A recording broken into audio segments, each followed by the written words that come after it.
오늘은 그 탁월한 인간관계를 가진 사람들의 특징에 대해서 한번 이야기를 해보려고 하는데요.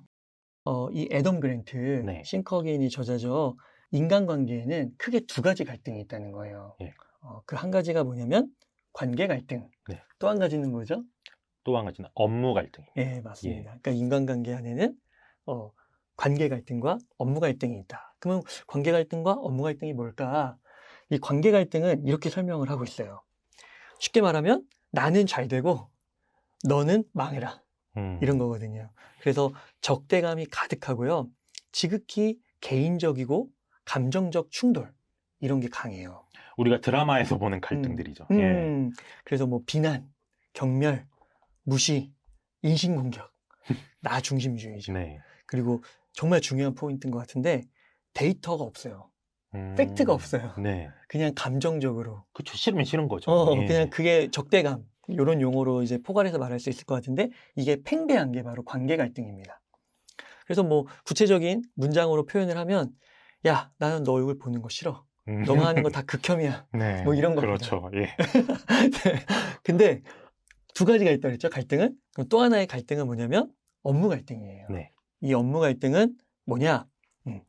팀으로서 조직이 탁월해지고 나와 너 모두가 잘 되기를 바라는 그래서 갈등을 겪는 거예요. 아까 관계 갈등은 지극히 개인적인, 네. 사적인 그런 감정적 충돌이라고 했잖아요. 이거는 뭐냐면 조직적으로 탁월해지는 것, 즉 실력이 높아지는 겁니다.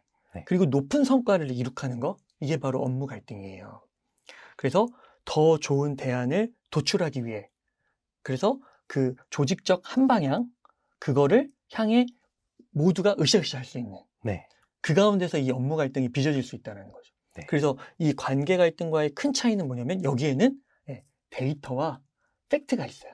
그렇습니다. 그래서 데이터와 팩트에 의거해서 서로 이야기하면서 내가 비록 의견이 틀렸다면 깨끗이 인정할 줄도 알고 네. 그리고 상사가 뭐 예를 들어 뭐라고 해도 내가 데이터와 팩트가 있으면 끝까지 우겨보기도 하는 거예요. 개겨보기도 하는 겁니다. 네.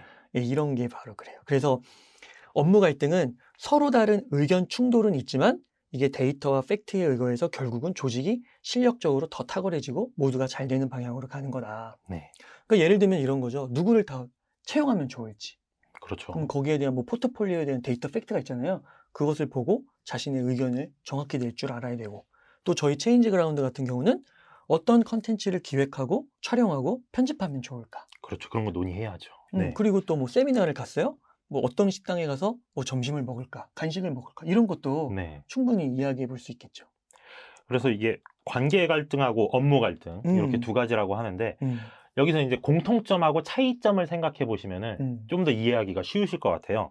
일단 둘 다 갈등이잖아요. 네. 그러니까 부딪히는 거예요. 그렇죠. 관계 갈등은 아까 이제 감정적이고 네. 개인적이고 그래서 이제 적대감이라는 말도 나오고 그렇다고 한다면 업무 갈등이 이제 팩트 데이터니까 이성적이고 합리적이고 예. 그러면 적대감보다는 함께 하는 함께 이기는 그런 차이점이 있다고 또 이해를 하시면 될 것 같습니다. 맞습니다. 그래서 이제 이 책에 보면은 그 조직학적으로 봤을 때 두 집단을 비교합니다. 한 집단은 높은 성과를 이룩한 집단, 하나는 성과가 낮은 집단이겠죠. 그래서 이 그림을 이제 보여드리면 좋은데 이게 X축은 시간이에요. 네. 그리고 Y축은 갈등의 총합입니다. 그럼 이 갈등의 총합이라는 건 뭐냐면 업무 갈등과 관계 갈등 이것이 시간이 지남에 따라 어떻게 변하는지 그거를 이제 나타내는 그래프라고 볼 수 있는데 먼저 낮은 성과 집단을 이야기를 해보면은요 이게 업무 갈등보다도 관계 갈등이 높아요. 네. 거의 항상 높아요.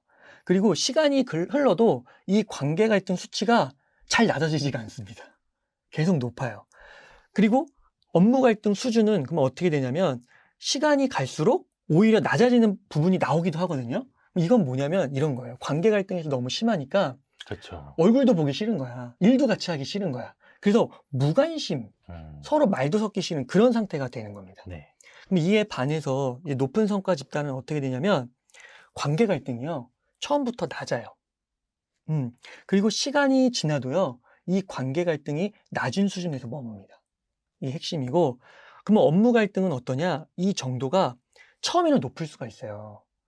왜냐하면 서로 다른 의견을 낼 수가 있잖아요. 그렇죠. 근데 일을 하다 보면은 서로가 서로의 그런 특징들을 알게 되죠. 네. 그러면서 성향을 알게 되면서 이게 수렴이 됩니다. 그러다가 또 새로운 프로젝트를 하게 되면은 또 다른 의견이 나오면서 업무 갈등이 올라가기도 해요. 핵심은 그렇지만 관계 갈등은 굉장히 낮은 수준에서 지속이 된다. 그래서 이 갈등의 총량, 관계 갈등과 업무 갈등, 이 총량에 따라서 이 조직적 성과가 달라질 수가 있다는 거예요. 그래서 이제 높은 성과 집단이 우리가 돼야 되잖아요. 네. 그러면은 이제 이렇게 생각해 보면 되는 거예요. 그 업무 갈등, 그것을 이제 제대로 이해하고 있고, 관계 갈등은 낮은 수치인데, 그러면 이제 어떤 현상이 벌어지느냐? 서로가 서로를 굉장히 신뢰합니다. 네. 그러니까 일에서는 의견이 다를 수 있다는 걸 잘 알고 있어요. 그리고 일에서 의견이 다르다고 해서 그게 이 사람과 나와의 신뢰성, 그 안정성을 무너뜨리지 않아요. 의견을 다른 거를 주는 거에 이유를 알고 있거든요. 그건 뭐냐면 결국 나도 윈, 너도 윈. 우리 조직에서 모두 윈. 그걸 알기 때문에. 네. 그래서 어떻게 따지고 보면 이 업무 갈등이라는 용어를 아는 것 자체만으로도 상황이 변할 수가 아주 있어요. 중요한 포인트예요. 이게 우리가 보통 그냥 똑같이 다 갈등이라고 생각을 하면 예. 우리가 지금 더 이 프로젝트의 성과를 높이기 위해서 갈등을 빚고 있는데 갈등이라고 하면 왠지 이제 아무래도 불편한 게 없을 수가 없거든요. 그런데 이걸 관계 갈등으로 오인을 해버리면 제가 날 미워해서 저러나 봐. 왜 내가 말만 하면 저렇게 꼬투리 잡고 막 그러지? 이렇게 생각할 수는 있는데 그게 내가 미워서 그런 게 아니라는 겁니다. 그렇죠. 뭐냐? 더 좋은 성과를 위해서. 네. 업무 갈등이라는 거죠. 맞아요. 그러면 이게 관계 갈등이 아니라 업무 갈등이라는 거구나라는 것만 알아도 상대방하고 이렇게 마음이 상할 일이 훨씬 맞아요. 줄어들게 되는 거죠. 그래서 그 정치학에서도요, 갈등을 나쁘게 안 봐요. 그러니까 그 갈등을 뭐라고 보냐면 타협인 거예요. 그러니까 서로가 동의할 수 있는 수준으로 수렴하는 거.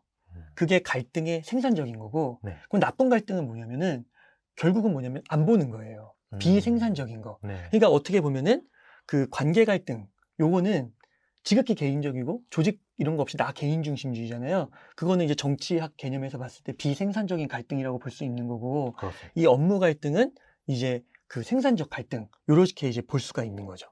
그래서 애덤 그랜트가 이제 이런 말을 해요.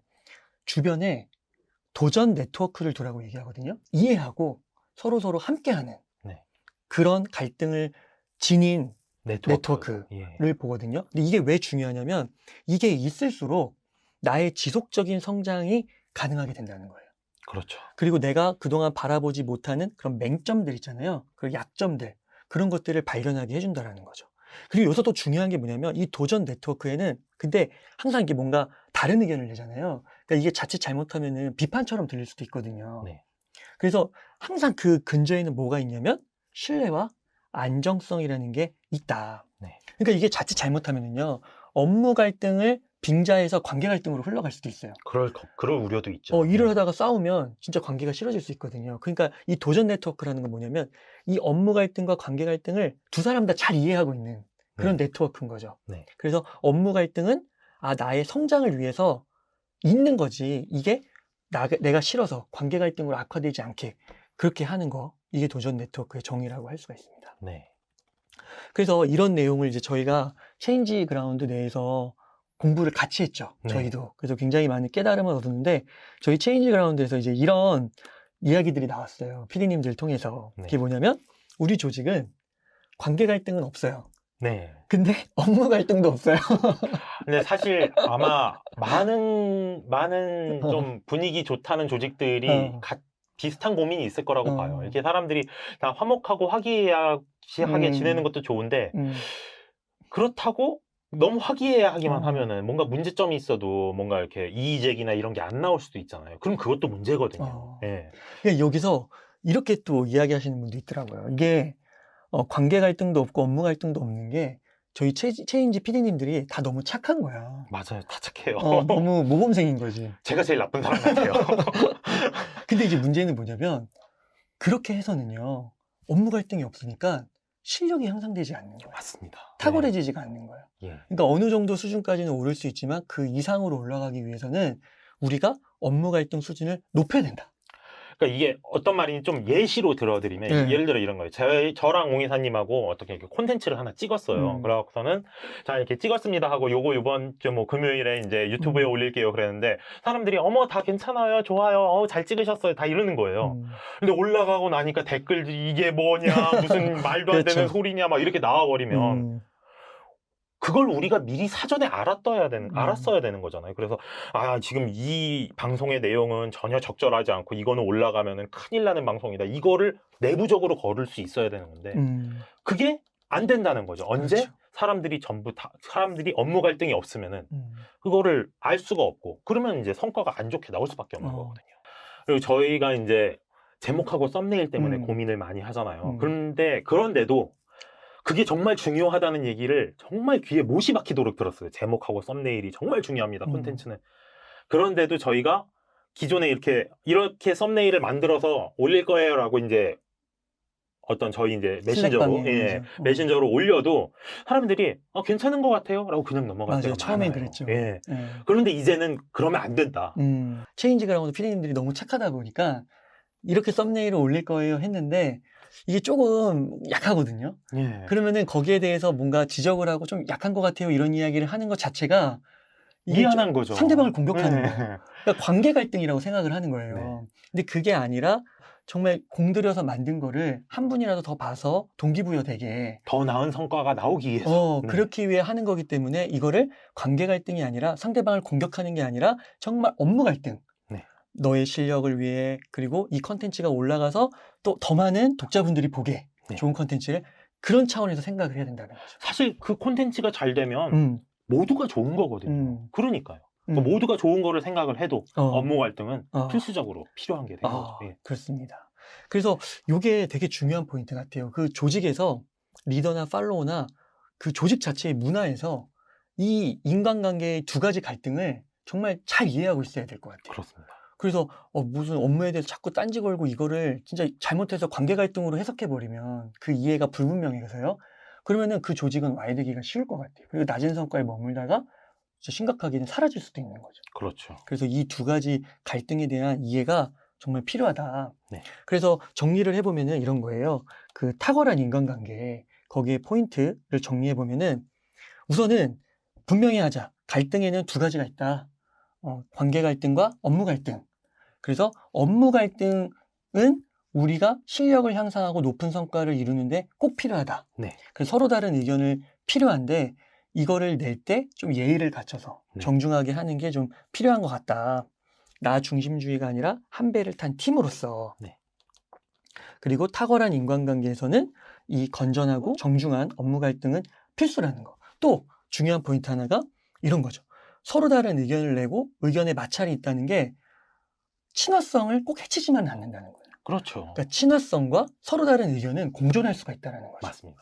이거 되게 중요한 포인트고 그 다음에 그 서로 다른 의견을 내더라도 팔로워가 리더에 대해서 뭐 예를 들어서 이건 아닌 것 같아요 이렇게 다른 의견을 냈다 하더라도 조직적 차원에서 이 신호를 항상 보내줘야 된다는 거죠. 안정적인 신호. 그렇습니다. 너가 지금 이렇게 다른 의견을 내는 거는 결국 조직을 잘 되기 위함이다. 그렇기 때문에 너가 다른 의견을 내도 나는 너를 뭐 고가에서 뭐 해를 주지 않겠다. 이런 식의 안정적 신호가 있어야 된다.